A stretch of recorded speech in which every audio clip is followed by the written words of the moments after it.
guys, balik lagi di video belajar kita. Ini adalah video lanjutan dari soal yang sebelumnya sudah dijelaskan di video sebelumnya.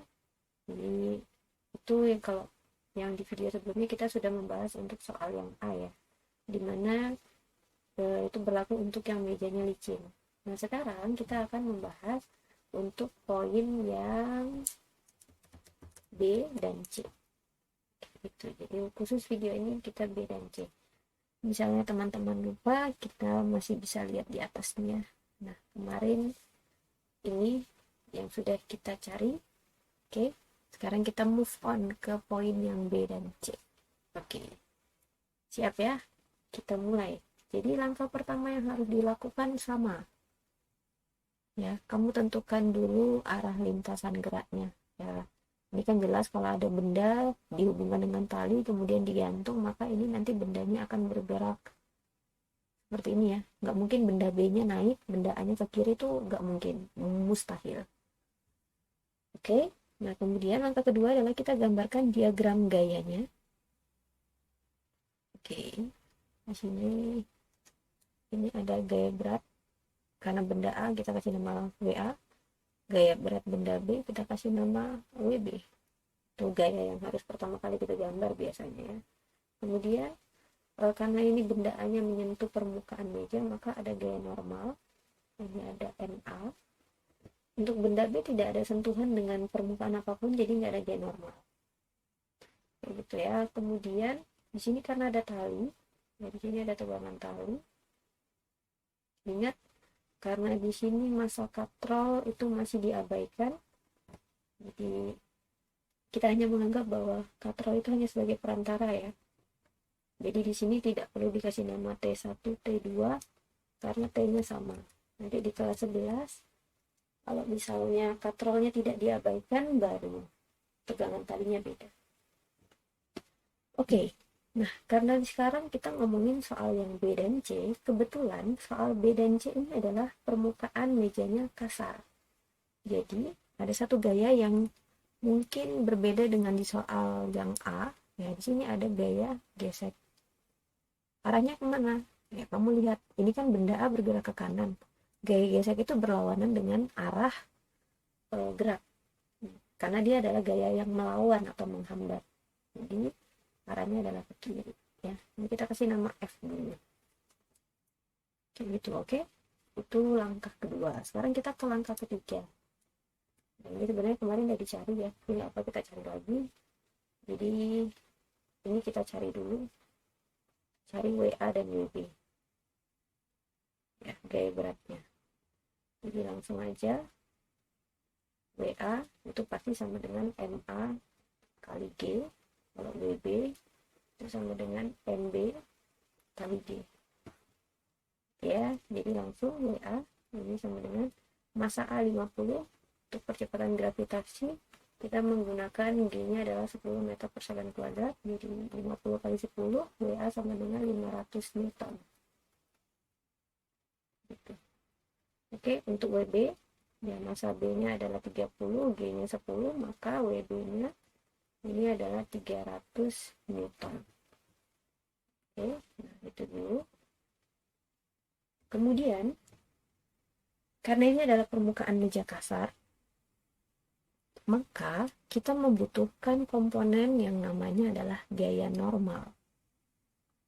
Kayak gitu. Oke, jadi di sini saya kasih garis batas dulu ya. Nah, itu biar enak. Jadi, cari gaya normal. Yang ada gaya normal itu cuma benda A, di NA ya. Gitu. Oke, nah jadi kalau digambarkan kan gini, kita hanya fokus ke benda aja ya. Sini ada tegangan tali, sini ada gaya gesek, ada gaya berat WA, ada gaya normal NA ya. Ini sebenarnya kalau kamu udah pro ya, kamu nggak perlu gambar berulang-ulang sih, kamu cukup pakai satu gambar ya, ini biar enak jelasinnya aja. Oke, karena kita mau cari gaya normal, maka kita hanya memperhatikan sumbu yang ada gaya normalnya. kamu lihat nih, gaya normal kan arahnya ke atas, berarti kan dia berada di sumbu Y ya. Jadi yang kita lihat hanya gaya-gaya yang berada pada sumbu Y aja, kayak gitu. Oke, nah kemudian tadi kan kita udah menentukan kalau arah gerak benda A itu adalah ke kanan. Ya, benda A tidak bergerak naik turun begini. Maka kita bisa langsung tulis sigma F Y ini pasti sama dengan 0. Artinya di sumbu Y ini tidak ada gerakan naik turun. Gitu. Oke. Nah, kalau misalnya bendanya di sumbu Y tidak ada pergerakan, kita langsung aja misalnya untuk tanda ya, kalau ke atas plus, ke bawah min, ke kanan plus, ke kiri min. Itu kalau misalnya sigma F-nya sama dengan 0. Oke, jadi ini NA-nya ke atas kita buat ini plus, WA-nya ke bawah ini kita buat min. Maka persamaannya menjadi plus NA dikurang WA ini sama dengan 0. Kayak gitu. Kemudian NA itu sama dengan WA. Maka NA sama dengan WA-nya tadi kamu udah cari ya, 500 Newton. Kayak gitu. Ini info yang harus kamu catat. Gitu. Nah, sekarang pertanyaannya adalah, ini kan mejanya kasar. Ya. Kalau misalnya mejanya licin, kemudian benda A ditarik sama benda B, itu pasti dia bergerak. Karena tidak ada yang melawan. Kalau licin tidak ada gaya gesek, tidak ada yang melawan. Tapi karena ini kasar, berarti ada gaya gesek yang melawan. Maka ada kemungkinan bendanya gerak atau enggak. Nah, ingat kemarin, gimana sih cara cek bendanya gerak atau enggak? Cek gerak atau enggak. Masih ingat? Ya, cara ngeceknya adalah kamu harus cari dulu ada yang namanya Fs max. Jadi gaya gesek atau gaya penghambat terbesar yang harus kita lewatin. Jadi contoh nih, misalnya ya, untuk mendorong lemari yang sangat berat, kamu butuh gaya minimal 100 Newton. Jadi kita harus tahu dulu nih batasnya berapa sih biar si meja bisa gerak. Kayak gitu. Oke. Jadi kita cari dulu Fs max. Rumusnya adalah µs dikali n. Kayak gitu. Nah, kemudian sekarang kamu lihat nih. µs itu adalah koefisien gesek statis. Nah, di sini kan ada koefisien geseknya 0,5 dan 0,6. Nah, ini harus kenal nih, yang mana µs, yang mana µk. Ya, ingat syaratnya, gaya gesek saat diam itu lebih besar daripada gaya gesek saat dia sudah bergerak. Maka µs pasti lebih besar daripada µk. Maka kita lihat, µs-nya cari yang besar, 0,6, µk-nya 0,5. Kayak gitu ya. Jadi langsung aja. Fs max, µs-nya adalah 0,6. Nah, ini karena benda A jadi NA ya, dikali dengan 500. Maka Fs max ini sama dengan 300 Newton. Kayak gitu ya. Oke. Nah, sekarang kita kan udah tahu nih bahwa gaya terbesarnya menghambat itu adalah 300 Newton. Berarti kira-kira butuh gaya berapa sih biar bendanya bisa bergerak? Jadi kalau misalnya mau digambarin kayak gini ya. Ini gambar yang simpelnya aja ya. Jadi gaya gesek terbesar itu adalah 300 Newton. Biar dia bisa bergerak, di sini harus ditarik pakai gaya berapa? Kalau pakai 300 gerak enggak? Enggak. Berarti gayanya di sini harus lebih besar dari 300. Kalau 300,1 juga dia udah gerak tapi pelan. Kalau 400 Newton, wah dia bisa bergerak. Kayak gitu. Oke. Nah, jadi kalau kamu lihat di gambar ya, kamu lihat nih di arah lintasan gerak. Oke, arah lintasan gerak yang ada itu kan adalah F. Kemudian ada T, kemudian ada T, kemudian ada WB. Itu adalah gaya-gaya yang berada pada lintasan gerak. Kayak gitu ya. Nah, kemudian kalau untuk NA dan WA ini dia berada di sumbu yang berbeda ya. Jadi sekarang teman-teman sebenarnya sudah bisa menebak. Oke, menebak. Berapa sih yang C ya? Berapa masa minimal benda B untuk menarik balok A? Ini cara tahunya gimana? Kamu tebak gini. Di sini ya, gaya gesek maksimalnya bisa buat Fs max itu sama dengan 300. Nah, kamu lihat yang melawan gaya gesek itu siapa? Berarti itu fungsinya adalah sebagai gaya tarik. Dari F, dari T, dan WB, mana yang merupakan gaya tarik? Ini, gaya tarik itu adalah WB. Kalau tidak ada gaya berat, kalau tidak ada benda B di jantung, nggak ada yang narik. Kayak gitu ya. Ini kalau kita buat secara logika ya. Kalau misalnya Fs max ini sama dengan F atau gaya tarik, maka bendanya akan tetap diam. Nah, di sini kamu harus tahu atau gaya tariknya itu siapa. Gaya tariknya itu adalah WB. Jadi, berapa masa minimal benda B untuk menarik balok A tepat akan bergerak? Nah, di sini ada kata-kata tepat akan bergerak. Berarti udah gerak belum? Tepat akan makan. Akan makan. Berarti baru mau makan, tapi belum makan. Kan gitu. Jadi kayak baru mau. Nah, gitu. Oke. Jadi kalau digambarkan begini. Ya, di sini kan tadi gaya gesek maksimalnya adalah 300. Nah, ini adalah gaya tariknya. Yang membuat dia tepat akan bergerak. Itu artinya WB harus sama dengan Fs max. Oke, gitu. Jadi kita tahu, oh berarti WB-nya itu harusnya sama dengan 300 Newton. Berarti berapa masa benda B-nya? Udah WB itu kan MB kali G.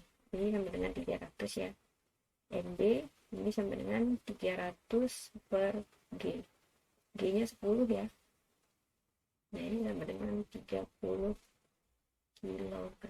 Jadi harusnya untuk membuat benda ini tepat akan bergerak, ya cukup digantungkan 30 kg.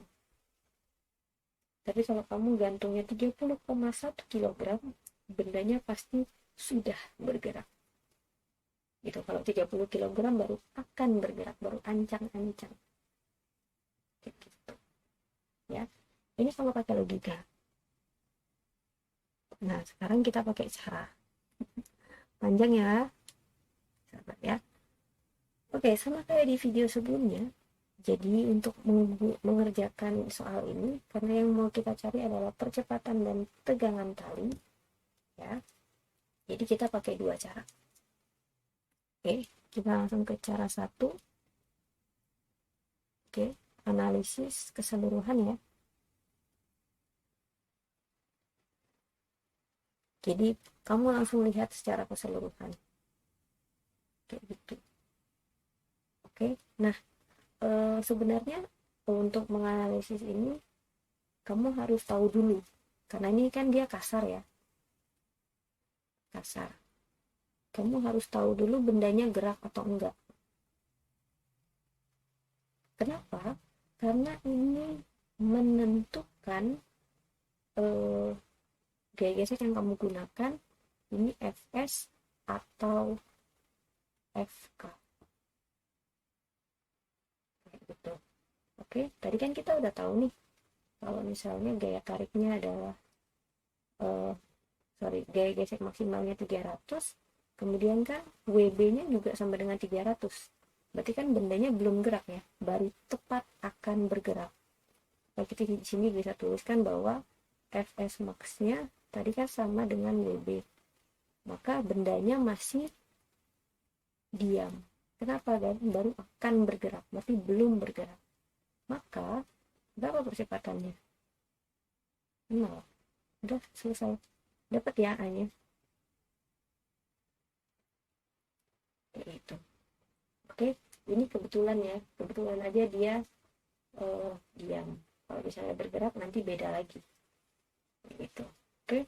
Nah, karena kita udah tahu A-nya 0, ya udah kita nggak usah lagi analisis seluruhnya. Kan tadi analisis seluruhnya hanya bisa untuk mencari percepatan. Oke, jadi kita langsung masuk ke cara yang kedua. Ya, ini analisis per benda. Oke, nah kalau mau pakai analisis per benda ini berarti kan kamu harus potong gambarnya ya. Ini saya buat dulu untuk benda A. Tuh, oke, kemudian ini saya gambarkan diagram gayanya. Sini ada WA, kemudian di sini ada tegangan tali, di sini ada gaya gesek. Gaya geseknya adalah Fs max ya, karena tadi tidak bergerak. Kemudian di sini ada NA. Oke, yang kamu cari kan tegangan tali nih. Kita lihat sumbu yang ada tegangan talinya. Oke, nah kamu tadi sudah tahu kalau bendanya ini pasti diam, tidak bergerak, maka langsung pakai sigma F X ini sama dengan 0. Oke, sebenarnya kalau 0 tanda plus minus nggak ngaruh ya, tapi kan kamu tahu kalau arah geraknya ini pasti ke kanan kalau bergerak, maka Fs bernilai min karena berlawanan dengan arah gerak, dan T yang dipakai yang mana? Yang paling dekat dengan benda, yang ke kanan. Oke, ini tandanya positif karena searah dengan arah gerak.